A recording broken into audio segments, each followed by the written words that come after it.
Dr. Aarushi Jain, Policy Director, Bharti Institute of Public Policy at the Indian School of Business, to kindly come on the dais and take her place.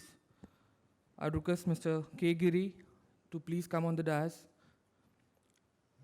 I would request Mr. Arvind Gupta, Digital India Foundation, to please come on the dais. And lastly, I would request Honorable Shri Rakesh Bharti Mittal ji to come on the dais so that we can begin with the final session. I would request Mr. Arvind Gupta, sir, to kindly come on the dais. I would request Dr. Aarushi Jain, our Policy Director, to kindly come on the podium and give her speech. A very good afternoon, everyone. Thank you, Sharik. It was really nice to have two panels early morning today. On behalf of the Bharti Institute, I would like to thank our panelists for both the panels, the moderators, and especially our guests in this session, Mr. Rakesh Bharti Mittal, to be there for the Institute, not just today, but for all occasions, wherever we need him, for all his guidance and support. Mr. K. Giri, for being here for this session, and along with this, Mr. Arvind Gupta from the Digital India Mission, who is here for the final session. We were to have Mr. Panda here, but because of the flood situation in his own constituency, he had to rush to Odisha, and he has given us a video message that we will be playing here. I think we all in the policy world understand these contingencies.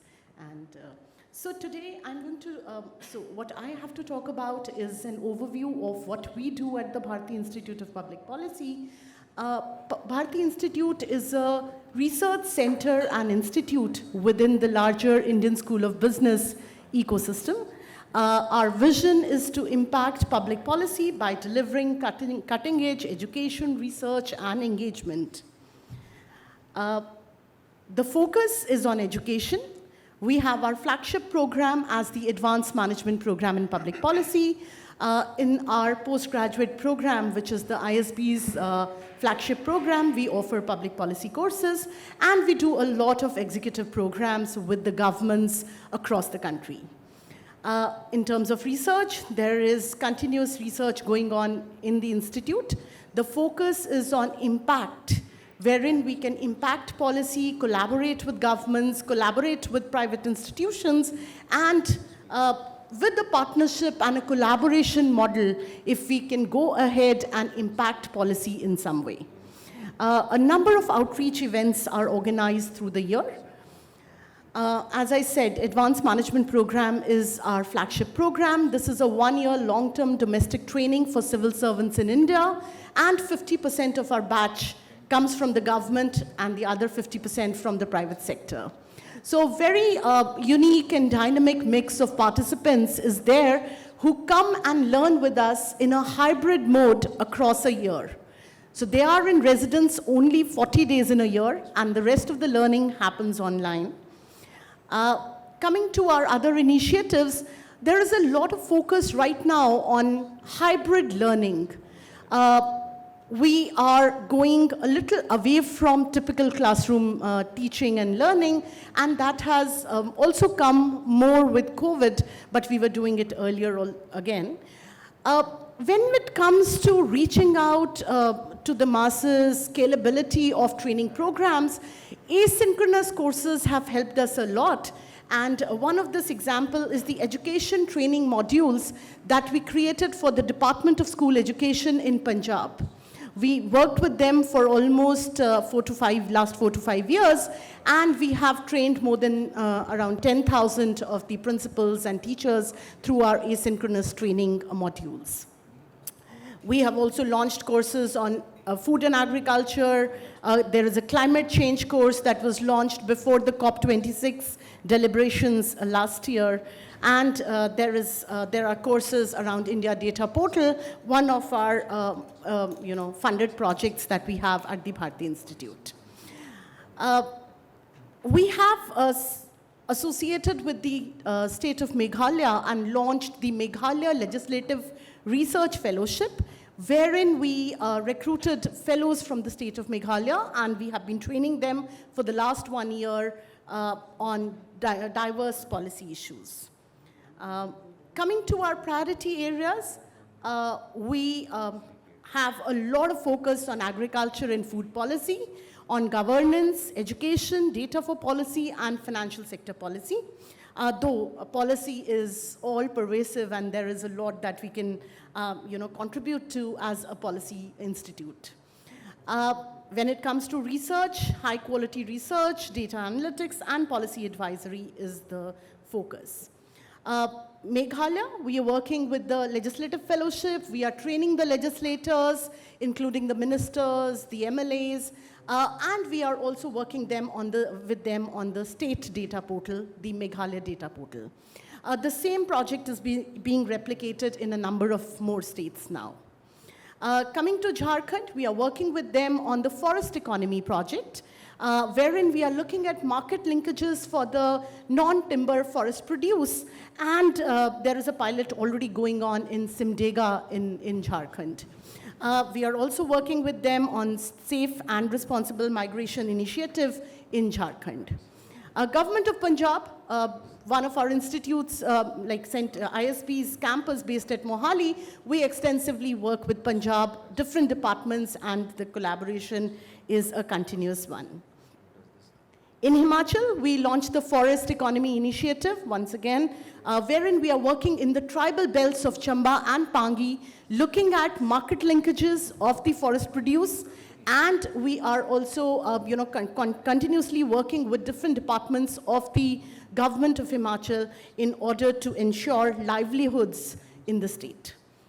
Census Data Research Workstation was set up at ISB, and our focus is on data for policy, so this is an initiative towards that. We work extensively with the Development Monitoring and Evaluation Office of the Niti Aayog.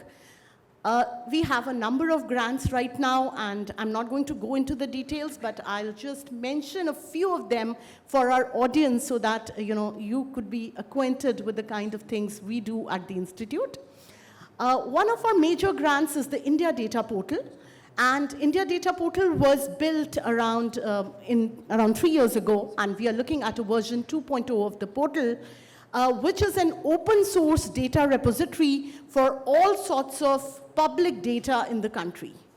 The portal is openly available, everyone can access it. Right now it's under revamp, and we are going to launch the version 2.0 of the India Data Portal in September end. With newer features, newer analytics built on it, a space where maybe you can get to upload your own data and combine it with the data that's available on the portal. So these kind of all advanced features would be available on the India Data Portal in the coming times. We have, so e-commerce, we are already here on the launch event, the final report launch event. We have a project from the Swedish Research Council. This is a typical research project where we are working in Himalayas, Nepal, and India as comparative study. We have the Community Forest Rights Project from the Tenure Facility Project, which is a European organization, and we are completing the phase 2 of the project in December, coming up with the phase 3 from January onwards. We got another grant from the Bill and Melinda Gates Foundation, which is the planning grant for setting up a research facility as well as a discussion on the technical assistance facility for agriculture nutrition convergence. And we are working with the Ministry of Agriculture, Government of India, to set this entire thing up. In terms of the World Economic Forum, we are collaborating with them to recruit the Hoffman Fellow and to set up the Food Innovation Hub in India at the ISB campus, Hyderabad. There are new grants that have just come up, and these are, again, relating to agriculture. There's a Climate Smart Agriculture, and we work extensively on policy case studies with Labasna. There has the Lal Bahadur Shastri National Academy of Administration, wherein these teaching cases are then published and taught to the IS officers, the other trainees at Labasna, and along with that to the policy students at ISP. With Labasna, we also recently took up an initiative as the knowledge partner for evaluating 36 major schemes of India. That engagement is just going to get over with the final report submissions by the end of September. Lot of other engagements, but just to name them, Tata Trust, we're working with the World Resource Institute and the National Institute of Urban Affairs for urban governance and Swachh Bharat issues, asynchronous courses being designed there. With the Quality Council of India, we worked on the impact evaluations. With EPTRI, there is a continuous relationship working towards climate issues and also on impact evaluations. With the Environment Defense Fund USA, we collaborated on the landscape for climate technology in India. And then Hindustan Unilever, there is a new project that's again coming up. So these are our lists of partners, just the logos here, but we would like to expand this to all sorts of collaborations in the coming time, both from the government as well as the private sector. And we would welcome all of you here to please reach out to us in case you have any proposals for impacting policy in diverse domains. There are lots of things that keep coming in media, and outreach is our focus, but there is another opportunity when we can see all of you, and that is the Public Policy Dialogues, a conference that we are organizing in our Hyderabad campus from the 3rd to the 5th of January. This is going to be our flagship event every year in the first week of January, and we would request you to please, register, submit your proposals for panels, roundtables, and we look forward to seeing you at the Public Policy Dialogues in January beginning at Hyderabad. With this, thank you so much once again for being here, and it's a pleasure to host you at this event. And congratulations, Avik, for the report launch. There's been a lot of effort that has gone in. The team that worked behind it, Sharik, we have our research team here, and led by you, that had so many roundtables organized before this final report has come up today. So congratulations for that. Thank you so much, everyone. Thank you, ma'am.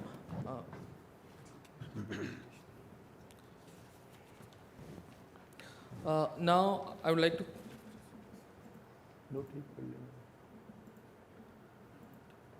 Mister Giri का है अभी चलो mister Giri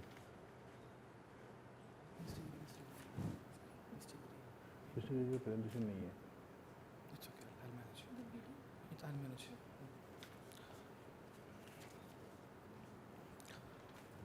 Thank you, Aarushi ma'am, for the insightful presentation of the broad and elaborate work that we do at BIPP, Bharti Institute of Public Policy at Indian School of Business. Now, I would request Mr. Giri to kindly come on the podium and enlighten us with a brief detail about the work Empower India does and our collaboration with them. Digital public को हटाने के लिए बोलो ना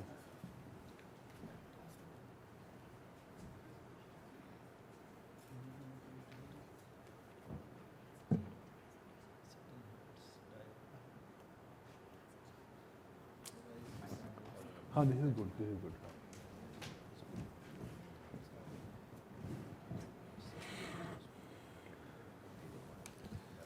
Good afternoon.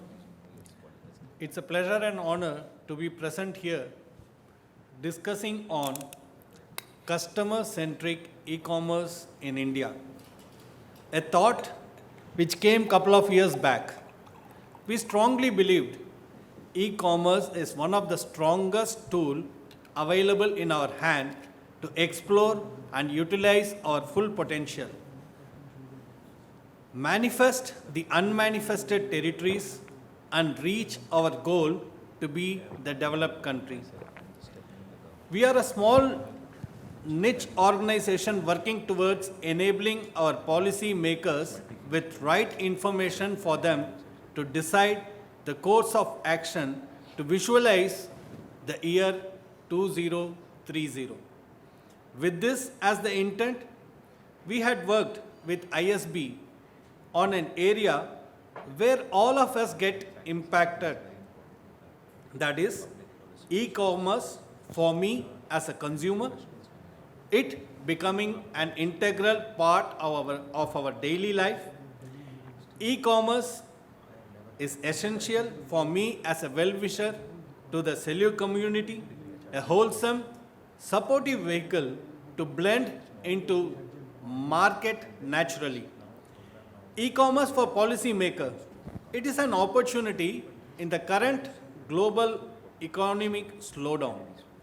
Few points which come across in my mind which I wish to put upon, and all have been elucidated by our esteemed guest today. First, policy simplification and clarity. The government must introduce amendments aimed at simplifying the regulation governing foreign investment in the country, making India an attractive destination for foreign investors. It should provide an easy description of policies and avoid technical jargon for foreign companies looking into establishing and expanding operations in India. Such conditions become critical in a niche sector of e-commerce, as even policy experts are still trying to understand the nuances of the industry. Simplified policies for foreign companies will facilitate ease of doing business index of the country. The second point which comes to my mind is online-offline parity, which again has been discussed out. There should be common rules and regulation for online and offline player in the Indian retail ecosystem. Different compliance mandates will lead to deterrent effect in the online retail sector. We would witness retailers shirking away from the online market forums. This will stifle the growth of e-commerce industry. The need for simplified GST compliances is echoed in parliamentary committees' report through its commendations. There needs to be reduction in compliance burden to allow online sellers who utilize the warehouse of e-commerce operators to store their goods. Currently, even though seller inventory is maintained at warehouse and is delivered to end consumer through e-commerce platform, many small sellers are hesitant to venture into conducting business in multiple states. This is primarily due to GST constraints and the increased cost of compliances in setting up offices.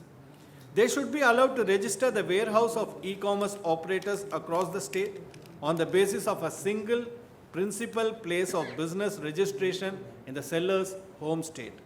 This away state registration allows sellers to bring their product closer to their end customers, which not only leads to increased saving for producers, but contribute to an improvement in sales volume and enhanced customer experience due to fast-track delivery timelines. The government needs to extend recommendations into actionable policies that handhold small businesses and provide digitalization support. Now this brings us to the small Indian retailers. The government needs to handhold small players to allow their seamless integration into e-commerce. The government should facilitate and spread awareness to MSMEs regarding the benefit of onloading onto e-commerce channel.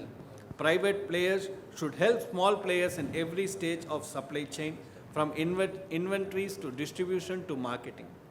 Onboarding onto e-commerce platform will improve labor productivity and can witness an increase in sales, turnover and profits. It is pertinent for the Indian economy to make sure that revival and growth of Indian businesses are facilitated by bringing them to e-commerce platform and educating small business owners about the same. Promoting rural e-commerce, the one segment which is not fully embedded into the system. Currently, there is low penetration of e-commerce in rural areas.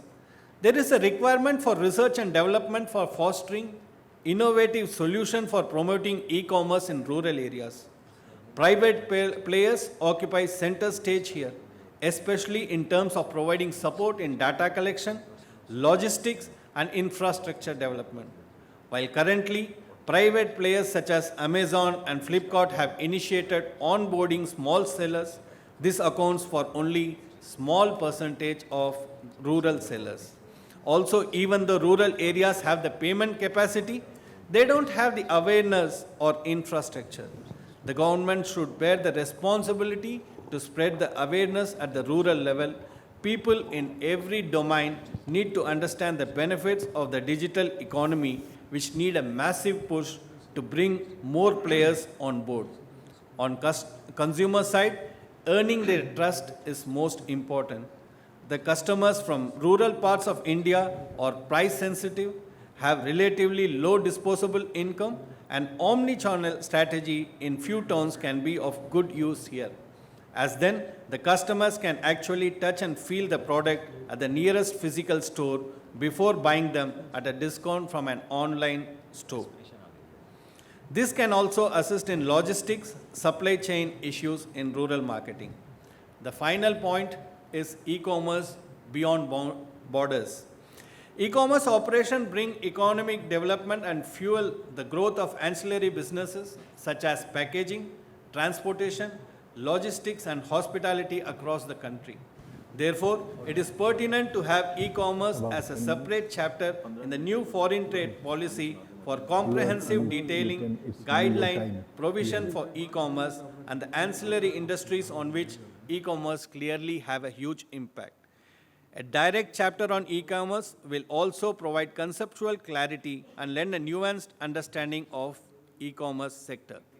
Thus, to conclude, the growth of digital economy in India has a remarkable scope, has done remarkably well, but there is still scope for additional growth. I have specific thoughts on the report which is going to be coming out, but I would leave it across for the experts to handle it. Thank you very much.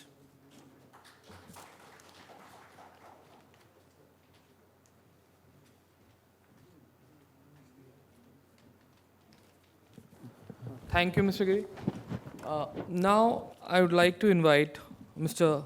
Arun Gupta, sir, on the podium. Mr. Arvind Gupta, as you all know, he's the head and co-founder of Digital India Foundation.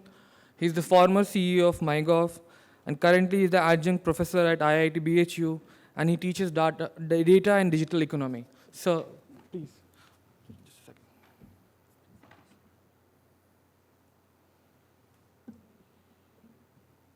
No, wait.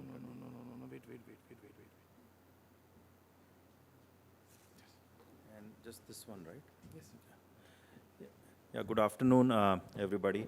Thanks, Dr. Avik Sarkar, for having me, Mr. Mittal, Ms. Jain, and everybody else on the dais, and my friends. Thank you.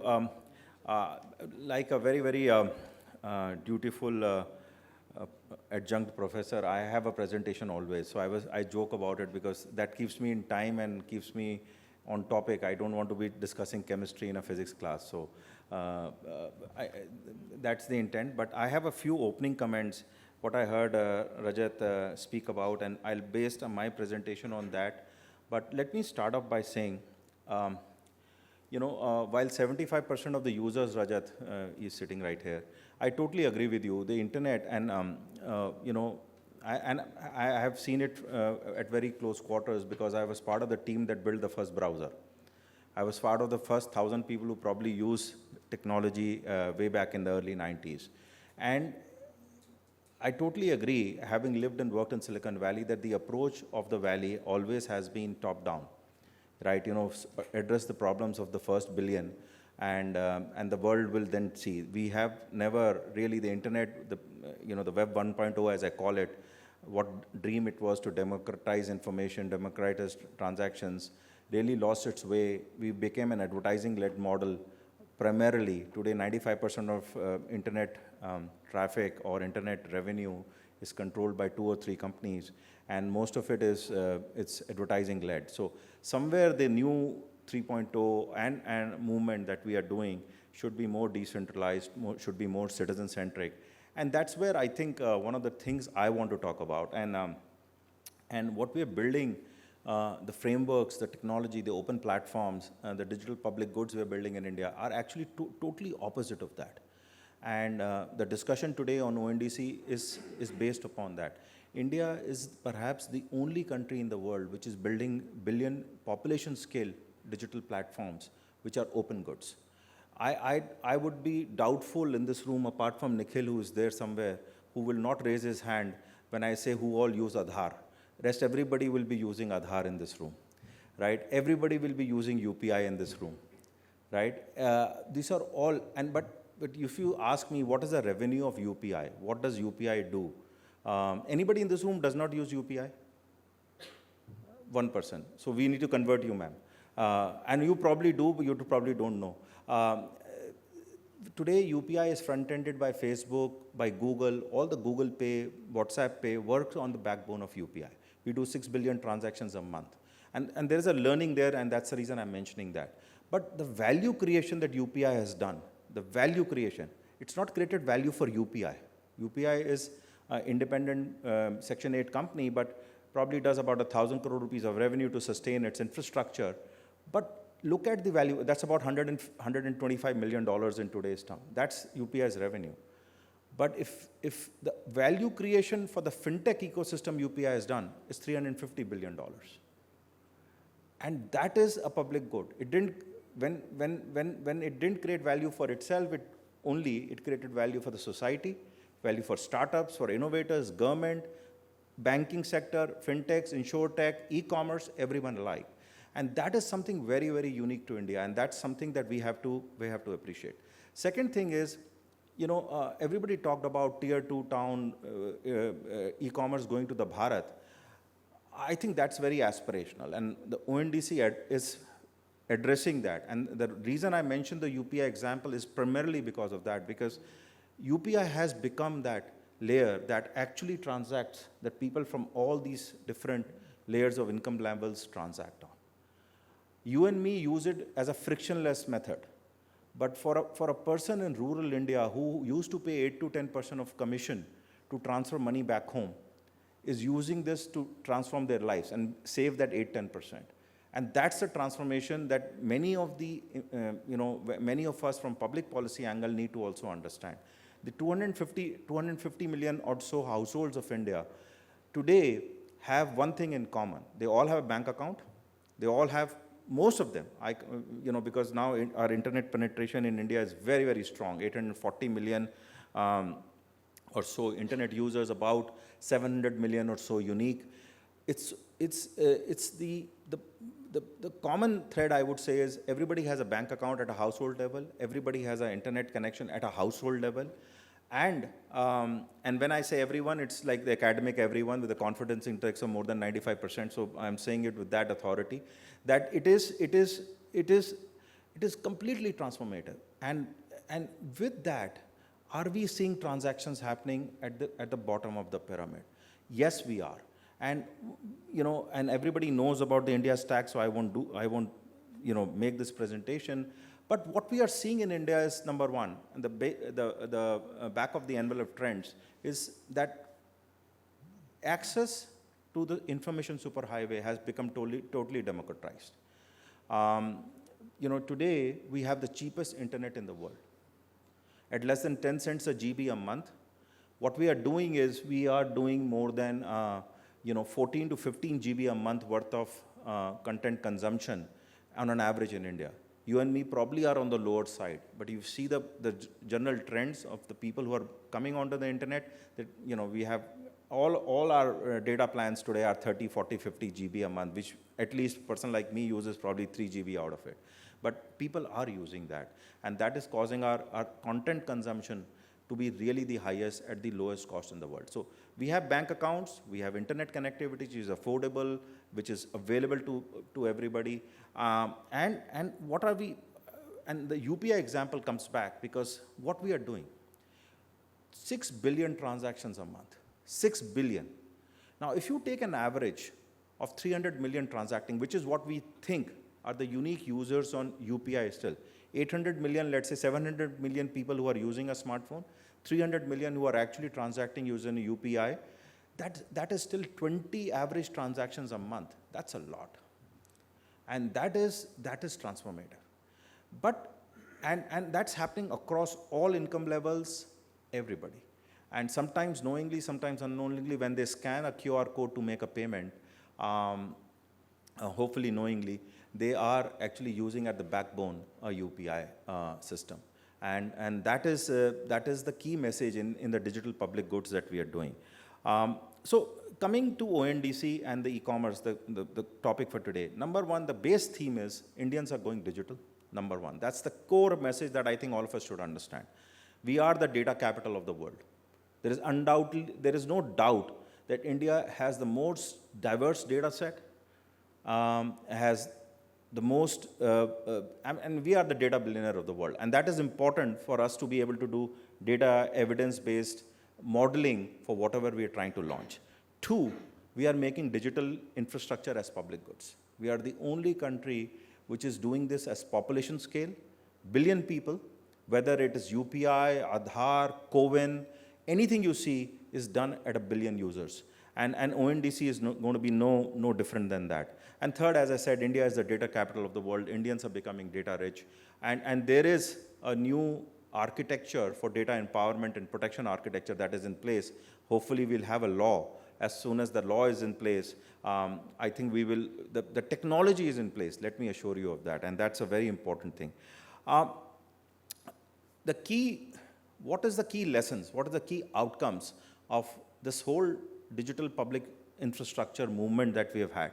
That trust has become very high. The issue of trust in technology, which is one of the most absent in private technology, has been addressed by using digital public goods.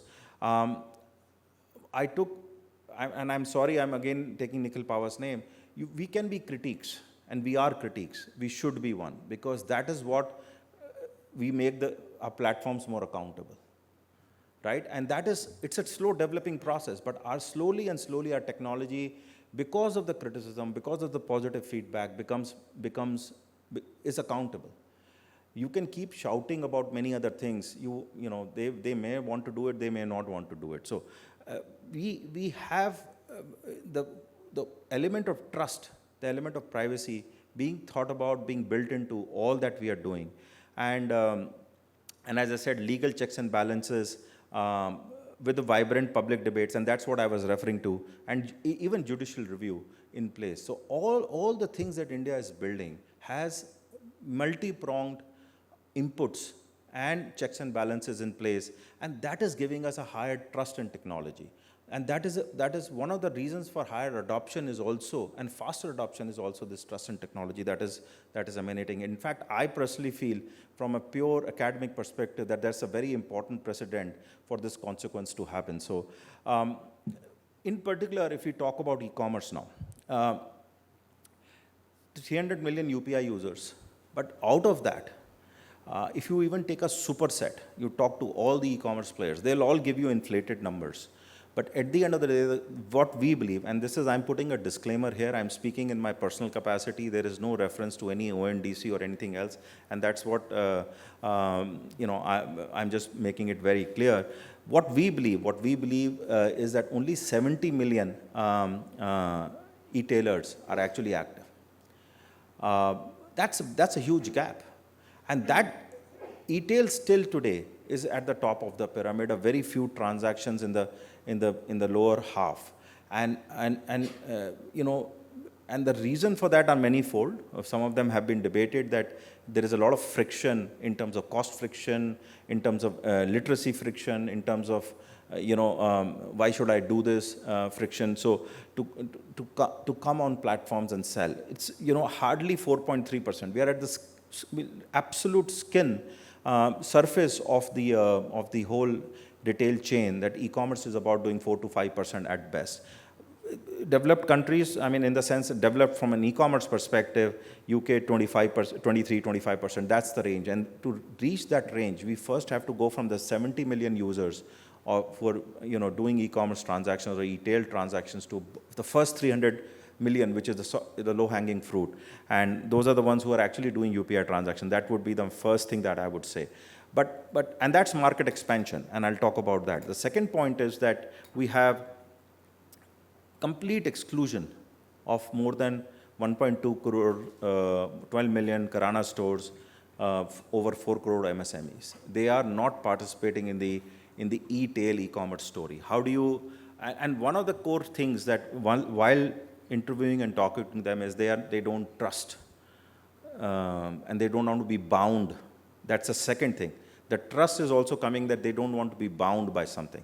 They don't want to be dependent on one particular thing that they can unbound themselves with, and be, somebody talk about colonization. They don't want to be colonized by a platform, if you may call it in double quotes. So I think that is one of the key things why people are not having trust and coming on board, and having very less control on their own destiny is there. There is of course issues of algorithmic non-transparency, where they don't know whether they have to put marketing dollars at work or rupees at work to show up in the results, whether they are going to be fair or not on those platforms, and whether it makes sense for them, economic sense for them to be there. So those are the real challenges. I mean, there are a host of other policy challenges which we have been discussed. I won't mention them.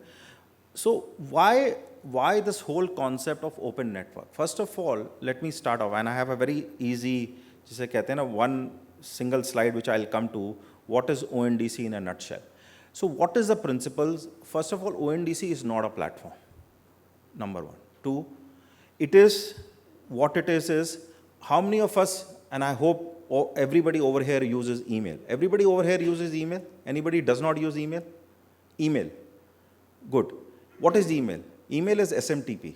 That's a core technology that works in between. You could be on a Yahoo or a Google or a Gmail or a Airtel.in or a ISB.edu. Mails go from one place to another because the core technology is called SMTP. That's Simple Mail Transfer Protocol. We are doing that. ONDC is that. We own the protocol. We own the technology. Open. Anybody can set up systems on the front end, which is the buyer side. Anybody can set up systems on the seller side. There is as simple way to explain that. And when the skins can be anybody, independent, we play the role of providing the technology layer. SMTP compliance will be called ONDC compliant layer in between. And that's as simple as that. So we are not a platform. We are a network which is integrating three people actually. Not just the buyers and sellers, but also the logistics providers. They all come together to solve a problem of X selling to Y, and then that X shipping via a Z to the Y. As simple as that. That is the way we are working. All this architecture that is shown there actually talks about it. And open protocols, open registries, reference apps will be in place. ONDC is not an e-commerce platform. ONDC is not a regulatory, very clearing it very. We are not a regulator. We are not a e-commerce player. ONDC is nothing but a open architecture, open technology where everybody can participate. A lot of obvious questions come about whether existing players will be able to participate, whether people will be able to do directly. Yes, the answers to all of them is yes. It is not. It is a market expansion both from the buyer side as well as the seller side. It is something that brings about that competition, if you want to call it, to more democratize e-commerce, because very much akin to the whole idea of UPI, that it will bring down costs, it will bring down buyers and sellers who want to operate on their own terms will be able to do that. And it will unleash a new level, a new wave of innovation on top of it, the very same way that there's a value, ecosystem value creation, the same way UPI did. So more innovators, more startups are coming on top of ONDC. In fact, I have personally been involved with many of these rollouts, and I can tell you the highest amount of interest I've seen is in ONDC today. The Indian startup ecosystem, the corporate, the banking ecosystem has actually tasted the fruits of past success, and they are now having trust that the government will be able to deliver it. There's a lot of pressure on us, by the way, so to make sure that we meet the deadlines and we deliver. And that's a good pressure to have. So it is, as I said, I summarized this, it's a facilitator, it's decentralized, it's open, interoperable, minimalistic government, citizen-centric, participant-centric. It's evolving, it's not going to be perfect on day one. We recognize that, and it's going to energize innovation. So the mantra really is digital public goods, trust in technology, let's make it happen. And how does it give value to each participant in the ecosystem? So for buyers, they can still use their existing apps. Any existing app they want to use, as long as they become compliant to ONDC. So for example, I'm just making an example, a WhatsApp. You want to see, you want to use WhatsApp as a skin on the front end from a buyer side, you can do that. The seller transparency will exist completely. So there is no algorithmic bias that will happen.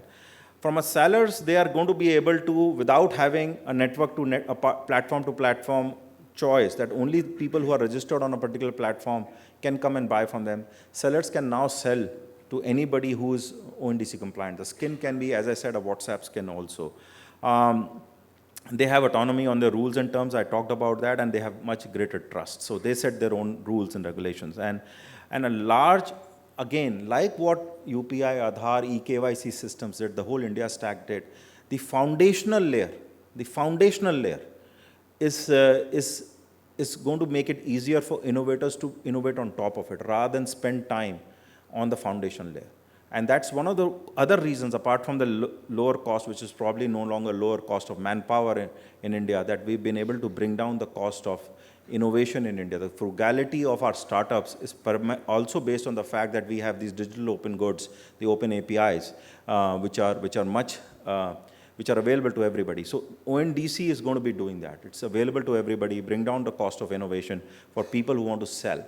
So if, as a nutshell, what is ONDC and what it is not. It's not an application or a platform. We'll have reference app, but that's just like an implementation of it. It's an open network.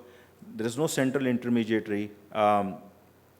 Enables market expansion, innovation, and it's a market and community-led initiative. It's with that in mind. We want to bring MSMEs on board. We want to bring, keeping the Kirana store, the non-digital stores in place. How can we help them become digital first is the intent of it, apart from people who are already digital. So, it welcomes everybody.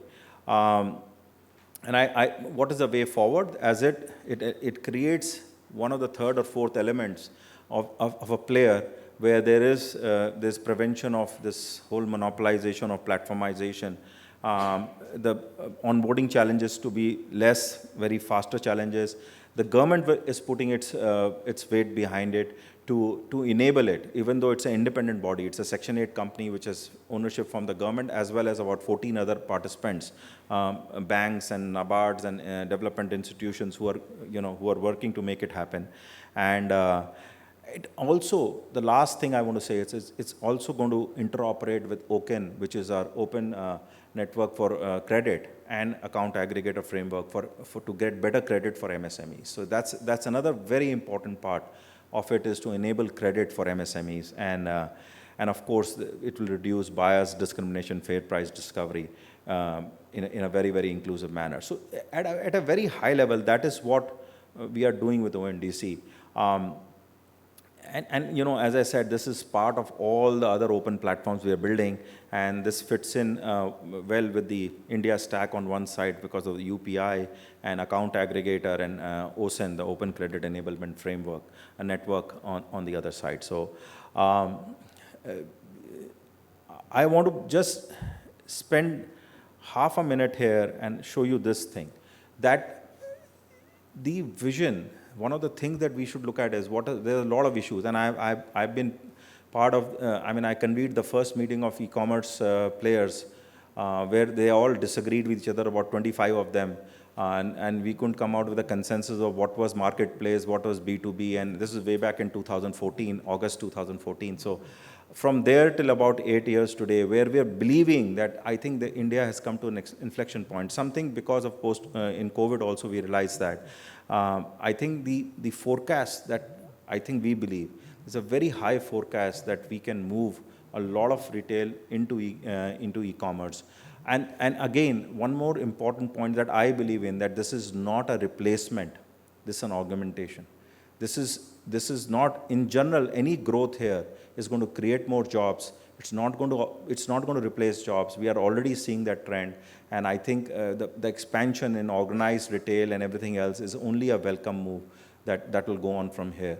So I want to leave you with the thought that, right now, if we are doing X amount of GMV on e-commerce, the potential is 5x to 6x in the next 3 to 4 years. And that's that kind of leapfrogging that we have seen happen with the innovation ecosystem getting spurred, tier 2, tier 3 towns getting involved in it, is something that we believe once we have this network set up, up and running, maximum by the end of the year, we will see that in the next 2 to 3 years that follow on.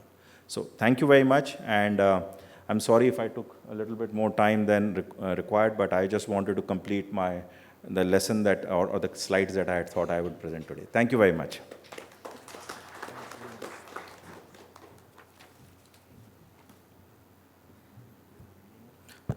Thank you, sir, for an insightful session. I would like to thank Mr. Vinod Kumar Duggal, sir, to grace us with his presence. As you all know, he is the advisory council member of Bharti Institute of Public Policy at Indian School of Business. He's the former Home Secretary as well as former Governor of Manipur and Mizoram. Now, moving on, as you all are aware that Mr. Bajan Jay Panda, sir, was supposed to be here, but sadly, because of the flood situation in Orissa, he could not be here. But then he has sent us his greetings through his brief video message. I would request the AV team to kindly play it. Namaskar. My best wishes on the occasion of submission of a report on e-commerce by the Bharti Institute of Public Policy and the Indian School of Business. I regret not being personally present. Because of floods in my home state, Orissa, I am compelled to be outside of Delhi. Now, this is an important event, and I look forward to reading the report carefully. In recent years, India has transformed dramatically. From earlier being a follower in regulations, especially where it concerned cutting-edge areas like technology, where we would look at the rest of the world, especially developed nations, and follow many of their practices in subsequent years. But recently, under the leadership of Prime Minister Narendra Modi, India has been transformed. Today, we are the fastest growing large economy in the world and a beacon of hope for the rest of the world, which is still grappling with the after effects of the pandemic and widespread economic crisis. Now, in this transition, we are also developing capabilities as a nation to not be a follower, but rather a leader when it comes to dealing with new age technologies and their vast implications and the regulations necessary to both help foster them and to ensure that all stakeholders get a fair deal out of it, especially the citizenry. Now, the government of India has taken many important. That's the brief video message we had. Now we'll go ahead with the report launch.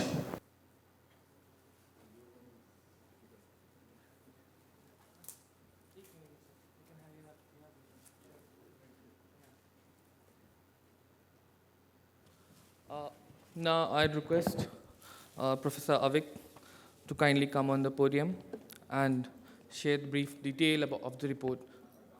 So thanks for staying back for the launch. I think we'll distribute the report with all the participants, and while they are doing that, we'll quickly walk you through the methodology that we followed and the key findings of this report. So when we talk about customer-centric e-commerce, and why is the name of customer-centric? We saw that when you look into e-commerce, there can be various perspectives that can be there. And if you look into e-commerce, we will see customer is one of the aspects. There can be the aspects of small sellers, aspect of the MSMEs that was there discussed in the first panel, aspect of established or large brands, aspects of the platforms about whom we have been talking about, aspects about technology, how technology is transforming. And we can have a policy discussion keeping either of this in the focus, and the outcomes might be very different. So we decided that we will focus on the customer-centric approach, because that is what a few of our panelists, particularly Anita ma'am, spoke about in the beginning, how e-commerce is transforming the lives of a lot of the citizens, and that's what have been our prime interest and focus when we have been engaged in this research for the last 1.5 years. So when we talk about this research, what has been our methodology? So we have taken a few topics. We start by doing desk research on that topic. We do a concept note, and then we call for a closed-door roundtable discussion on that. And each of the roundtable discussions had about 30 members, and they are from industry, academia, think tank, and also from the MSME communities. And then we do the analysis of the feedback that we receive from them, and based on that we come up with our recommendations. So that's the methodology that we have followed. We worked on 4 topics. Foreign direct investment was the first one. The first date is when we organize the roundtable, and the second date of November 2021 is when we launch the report. The FDI report is a part of this hardbound one, but we also did a soft launch online in last year. The business models, we had the similar things. We had a soft launch a couple of months back, but we felt that it would be good to launch it with the other 2 topics of taxation and data, where we had held the roundtables in the month of May, and we are now launching the findings today. So I'll quickly go over the 4 topics that we have talked about here. Foreign direct investment and e-commerce. We had a lot of discussion on that in the first panel with people from Invest India and Aruna ma'am talking about it. You will see the chart, and it's, from the report gives a very good highlight about the chronology of events that we see happen in FDI all through. And based on this, our recommendations are what we'll quickly come to. So the first one is the policy simplification and clarity that we have seen been talked about by a lot of people across the day today. The parity between online and offline. If discounts can be given in offline retail, we should have similar norms in online retail also. I think that parity is we felt it's quite important. Capacity building of small sellers and onboarding them onto digital platforms is very important. It need not be an e-commerce platform. It can be a platform like WhatsApp, Facebook, where they can use for their selling purposes. This is happening in bits and pieces by the e-commerce players, and they are onboarding people on their platform, but a government drive on this will be really very helpful. We actually came out with this report in November, and you see discussion since then to now on ONDC has increased quite a lot because of the trials of ONDC happening. But what we had launched in last November, we talked about alternative platform. We now know that it's not a platform, it's more of a protocol. We talked about the ONDC should be promoted, and alternative platforms should be there to increase the competition, similar to what Mr. Arvind talked about. We also felt that government had been working on GEM for the last 8 years, and it has been used only for business to government purposes. And if there is a possibility, we can take some of those learnings and then build the next big one, maybe an Alibaba for India. I think that will really help, maybe reaching the type of percentages that Mr. Arvind was talking about, maybe something in the up 20+% from less than 5% that you are now. I think that sort of jump there is something that needs to be taken. Business models is one area that we really focused on quite a lot. And in business model, we basically looked at a lot of business models that the evolution has come through. We looked at traditional business model, the online business model, the emerging business model, which are the omni-channel ones. And then we see a lot of emerging trends in terms of what we see, what we feel, what metaverse will transform. Like the e-commerce has transformed the world today, we feel that meta stores will transform transform the world tomorrow. And you sitting in US can wear a HoloLens and you can get the feel of Sarojini Nagar market sitting in US, and you can actually interact with a seller from a store there. Maybe the first half will happen virtually, but if you find a buyer who is interested, a real person can take over the discussion and the bargaining from a Sarojini Nagar perspective. I think all these are very much possible with the emerging technologies, and there are a lot of other things like rural e-commerce, drone delivery, and many other things. So we looked into all these models, and we looked into these models from 4 aspects of policy. So the first part was the business aspect. Then we looked into 4 policy aspects. The policy aspect from business environment, marketing and advertisement, pricing and promotion, and then the role of emerging technologies. And then what we did was that not only looking at India, we then went into doing an international comparison. So we did a 7-country comparison on these 4 policy issues based on the different business models that are there. And we had taken 7 countries and then compared them with India. And based on how the regulations are, they are really advanced and mature. There is hardly any regulation, or there is some moderate regulation. We had given this color coding that you see here. In emerging technologies fronts, I think most countries are trying to come up with regulations around metaverse, around drones, around AI and big data. So I think a lot of the regulations are in yellow, but in some areas we see India has a scope for development in some of those areas, particularly in the business environment, where we looked at the ease of doing business, in marketing and advertisement, and in emerging technologies. So there is a long detailed analysis that you will find in the report as the outcome of this analysis. The recommendations that we have made here are, the first one is having a statutory body to look into advertisement, because in India currently advertisement has been looked into different bits and pieces, one for television, one for cable TV, one for here and there. So maybe a statutory body will be helpful. The second one is promoting rural e-commerce. We heard a lot about promoting rural e-commerce. We make a very good recommendation here, where we feel that the India Post should front end and provide the platform where India Post offices with internet connection can have a kiosk, and people can order the stuff from there even if they don't have a smartphone at their end. And it has to be available in Indian languages to serve the Indian population. The delivery for the delivery, Indian Railways can be used for that, and its services that are there, and it also aligns a lot with what ONDC is telling. A lot of this part will be broken up into pieces, and we can have the logistics partner also playing a role in this, in the delivery, in the last mile delivery of the goods. So I think this is something that we have also been discussing and trying to see if we can do some pilots with India Post on this aspect. E-commerce beyond borders, Mr. Giri mentioned about it. I think if we have to fulfill Prime Minister's goal of Atmanirbhar Bharat, we have to think of exports beyond what we have been thinking today.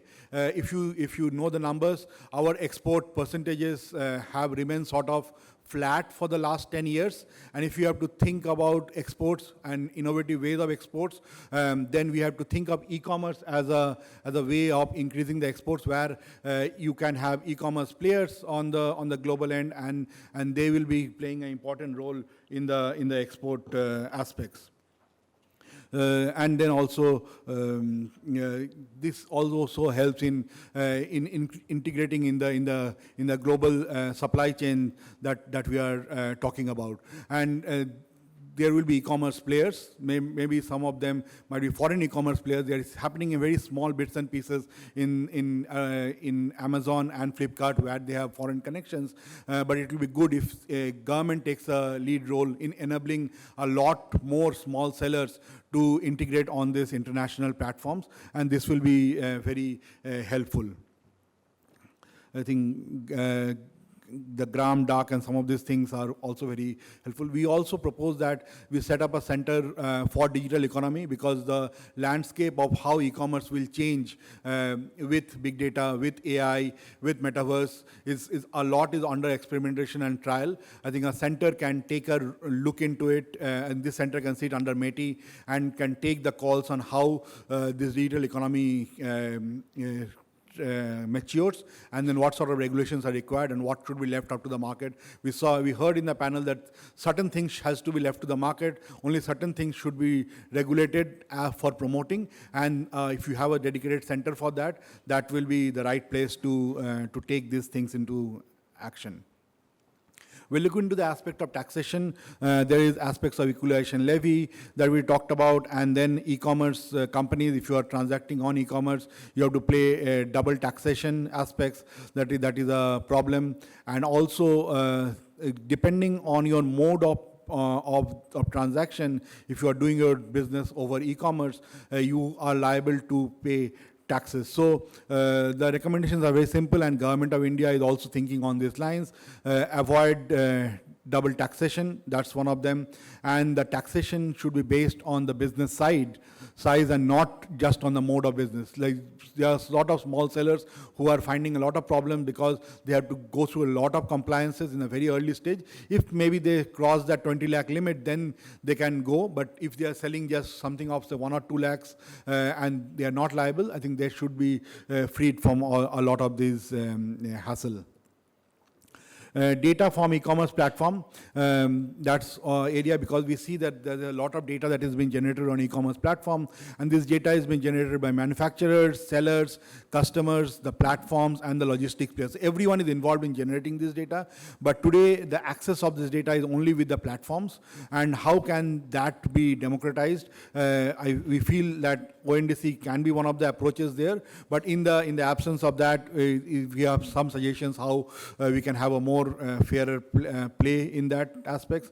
When we look into the search on e-commerce, the search results are of different types. One is the organic search results, then there are sponsored search results, there are results that are fulfilled by the marketplace, and there are private labels. And today, the search results are shown in such a way, it's very difficult for a common citizen to distinguish between these 4 different types. If we are researchers, we go into the fine print, we can see them, but as a normal customer, you cannot expect them to know these differences. So the suggestions that we have is third-party auditing of e-commerce platforms that are there, that will come and audit and give the report to DPIIT or some concerned government body about how these platforms are performing. The second is transparency and explainability of the search results. And if there is a search ranking that is coming on a search on an e-commerce platform, why this is coming up on top. The response that we get from the e-commerce platforms, and in a lot of our roundtables, we have had several e-commerce players participate in them, is that they are best suited what the customer wants. I think some sort of explanation beyond that will really helpful, because that will help in increasing the trust of people on what results that they are getting. And then there is a customer awareness aspect that is very helpful, and this is a suggestion that came actually from NASSCOM, that we are, like the way we are doing capacity building of the sellers, it will be nice to do capacity building and awareness of the customers, so they know how to look into these results and take an informed decisions on a lot of these results. So that is where our work has been on this. We see that the e-commerce policy landscape, and this is a work that I'm presenting, this is a work that has gone over the last 1.5 years, and we had several people contribute to that. Sharik is there, we have Kritika, who was a former employee of ISB, and now she is working with the Delhi government. There are some of our team members who are part of our Hyderabad office. So I think a group of about 10-15 people have been involved in this report for the last 1.5 years, and we would like to thank all of them. You will find their names in the report, and this is a collaborative work that the approach that we take in ISB. We take in a topic and then we look in for experts within our ecosystem who can work on this. While we are working on this e-commerce landscape in the last 1.5 years, we could only touch upon 4 topics. And in the process, we realized that this is just a minuscule of the discussion that is happening on e-commerce in India. And that is what we felt like. If you have to take a look at entire e-commerce landscape in India, we need to collaborate and bring a lot more people together to work on topics. And there are a lot of other topics that are there in e-commerce, starting with say competition, foreign trade, logistics, impact of MSMEs, employment, that we have not been able to cover here. Sustainability, fintech, role of state, digital identifier, international competition, ONDC, we have just made a recommendation, but then algorithmic auditing and the journey of e-commerce players. So what we are now working on is that as we continue our research, because as academic institution, research hours is our main bread and butter, we would like to continue on this, and we are coming up with a edited book which will cover all these topics, where some of them will be chapters from ISB, but we are also inviting people from the ecosystem to come and contribute chapters on all these topics. And we already have embarked on this for the last 3 months, and something we see this book to be coming out in the first half of 2023. And we have been fortunate to get an excellent set of organizations who have agreed to write a chapter. We have as of now, we have over 22 chapters in this book where these organizations are part of the authors, and many of them are in this room now, and they have all agreed and they are working on the chapters there. And that's where we see the role of ISB in bringing the community to get together to work on a problem that requires the help to fulfill and to serve the nation from the Public Policy Institute. So with that, I would like to stop here, and thanks a lot for joining today and for your attention.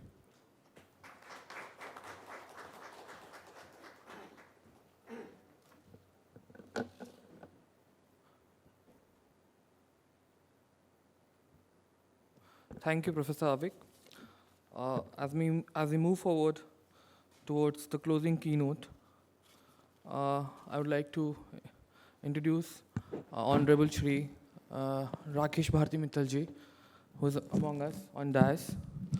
Sir is the member of Board of Indian School of Business, Chairman of the ISB Mohali Campus Advisory Board, Chairman of the Advisory Council of Bharti Institute of Public Policy at Indian School of Business. As you are aware, Sir is Vice Chairman of Bharti Enterprises, one of India's leading business group with interest in telecom services, telecom infrastructures and devices, space communications, insurance, agri-processed foods, real estates, hospitality, etc. He is the chairman of Del Monte Foods and Bharti XL Life Insurance. He is also a non-executive director of Bharti Airtel and managing director of Bharti Realty Limited. Sir is also the co-chairman of Bharti Foundation. Sir has also received honorary doctorate of civil law degree by Newcastle University at the United Kingdom. Now I request Sir to kindly come on the podium and share his concluding remarks for the day.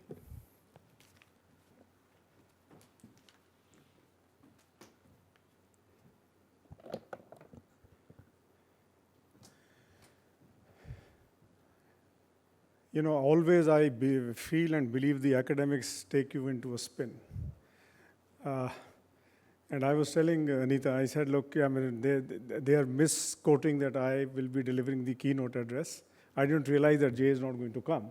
And suddenly you are caught off doing something which you have never been prepared for. And I was only to give the closing remarks. Is that right, Aarushi? Nonetheless, first of all, let me congratulate the authors, Avik, Sarkar, and the other authors, researchers who are in the room, and the teams at Bharti Institute of Public Policy for doing an outstanding job and releasing the report today. I'm sure there would be many things which the government will look into and consider as policy recommendations which have been made. But Avik, you also said that there's still a lot of work to be done. You've only partly captured the few areas, and And I believe this is something which is ongoing. Even when it gets implemented and policies finalized, there will be hiccups, there will be problems. And so therefore, I don't see that once you issue a book or have touched on all the segments, the work finishes. Actually, the work begins after that. I happen to be here for the previous panel discussion and the first one which was concluding. And I'm not going to get into the policy making and the policy issues which are engaging the government and all the stakeholders. But since we are here for the consumer-centric e-commerce, I can only say during the last 2 years of COVID, truly if we see telecom and e-commerce kept the economic activity going in the country. I shudder to think if this was not available, what would have happened? It would have created a lot of pain and a lot of chaos. On the e-commerce, there are views for and against. On the e-commerce, majority of the time we talk about the marketplace, where we have the large FDIs coming in. But as mentioned by some of the fellow panelists earlier, that there are platforms which are now domestic, small, medium, and large. So marketplace, if you see Amazon and Flipkart, and then you see the large domestic players in Reliance, in Nykaa e-commerce, then you have Big Basket, Blinkit, so on and so forth. I think they are trying to bring convenience. They are trying to help the consumer save money, if I may say, because the price is lower. And while we see the government engaging with various stakeholders, talking about policy advocacy, or if I may say, vested interests which get into policy making, no one really talks about the consumer. Because, it's a disintegrated kind of large population which sits out there. And I believe that ultimately we are answerable to the consumer, and we must provide a product and service which should delight the consumer, which should make them happy. And so if you can save money ordering through the e-commerce platforms, why not? It should be made available. Yes, there is a large mom and pop show, the small retail businesses, the Kirana stores we talked about. And in a way, I don't agree with Rajat's comment, which he made. He is not here. I wish he was here. If you see, actually, on the e-commerce, large employment got generated because these Kirana stores are now providing the last mile access. There are jobs created who are coming home to deliver the products which you have ordered online. So it's not that the employment was not generated. From the India perspective, large employment got generated. And it did not substitute for any existing, if I may say, employment or employees, because this was a new idea which came up. This was a new activity, economic activity which came up. And we see young boys on the two-wheelers, on motorcycles, coming and in a very professional manner delivering products at home. So I think this is something which I believe is very good what happened to India. And the retailers are not losing out, because if the consumer can't go to the retailer, and I can tell you, many a times you walk and you go to a Kirana store, he or she may not have the product. But when you order online, someone else picks up the order and delivers you at home. Look at the convenience. So I see no reason why we should deride e-commerce. We should be welcoming the e-commerce activities. Of course, a marketplace and the true domestic will be in play. And the other thing which I picked up was tier 3, tier 4 town and the rural hubs or the rural businesses who don't have access to markets. I have suddenly now started seeing on the marketplace at least, where there are aggregators, and they are saying you need the Gujarat peanuts, for example, or you need some sweetmeat or some mithai from Punjab or whatever it is. They are aggregating those products and bringing it onto the marketplace for you to just order and get it. Otherwise, you keep waiting for those things unless you are actually in Gujarat or actually in Punjab or actually in Maharashtra to get those local food, local textile and, if I may say, garments, gems and jewelry. So we are giving a lot of opportunity to these small rural entrepreneurs, small entrepreneurs who are in these smaller cities who don't have access to the markets. And by the way, very soon we will also see farmers getting benefited out of this. It is a matter of time. Also, you talked about the FDI. I mean, clearly there's large amount of FDIs which we get in the e-commerce sector. And the larger players need that money to come in because we all know that this is a business where you'll burn in the initial years and only then look at started making money. If you see, Amazon has started making money in the last only 2-3 years globally. They were losing money. There will always be a pushback from the brick and mortar because it hits them. It hits their margins. And that is something which is a balance which we'll have to see and create.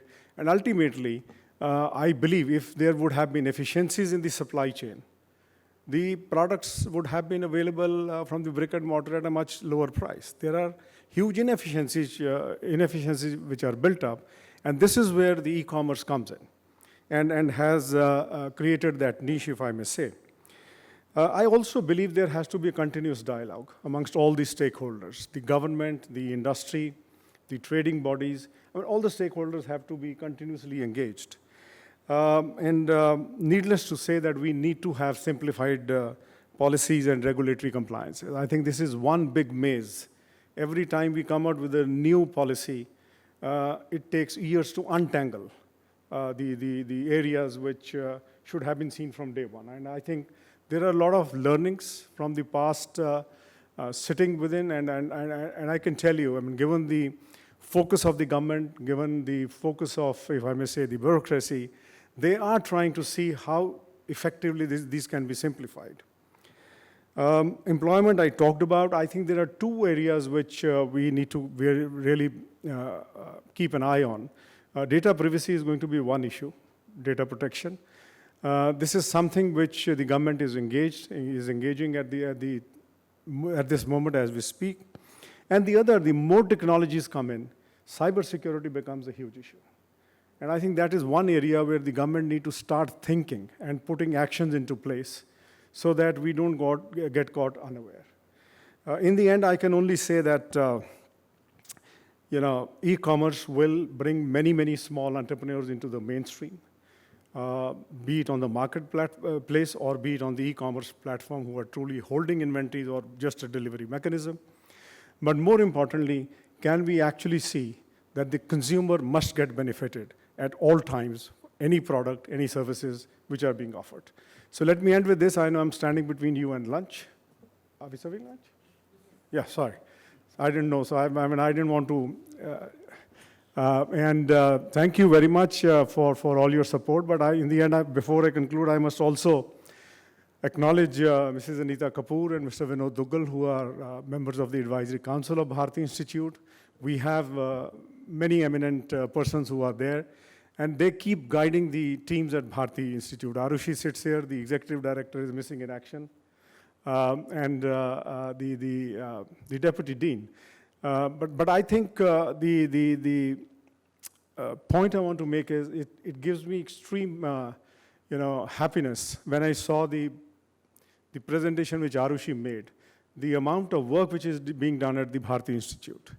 And more importantly, the areas which are engaging the governments and the industry today, more critical, more important, and that is where Bharti Institute and ISB is playing a very, very positive role. Thank you very much.